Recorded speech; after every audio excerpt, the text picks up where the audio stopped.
अस्सलाम नाज़रीन, पाकिस्तान स्पेशल के साथ आपका मेज़बान हैदर अली हाज़िर खिदमत।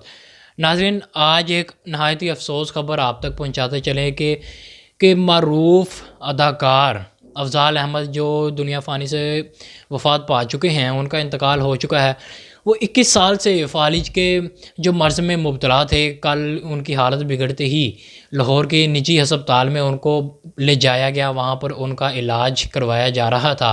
दौरान इलाज ही वो इंतकाल कर चुके हैं। डॉक्टरों की तरफ से भी ये आगाह कर दिया गया है और उनके करीबी ज़राए से भी ये ख़बर अभी हमारे तक पहुँची है कि अफ़ज़ाल अहमद जो लाहौर में थिएटर भी कर चुके हैं और 300 से ज़ायद फ़िल्मों में काम भी कर चुके हैं और उन्होंने अपने कैरियर में बहुत सारे अरूज भी देखे। तमासील थिएटर के वो मालिक भी थे और थिएटर के लिए भी उन्होंने बहुत काम किया, बहुत सारी खिदमात उनकी थिएटर के लिए भी थी और फ़िल्मों में भी काम किया।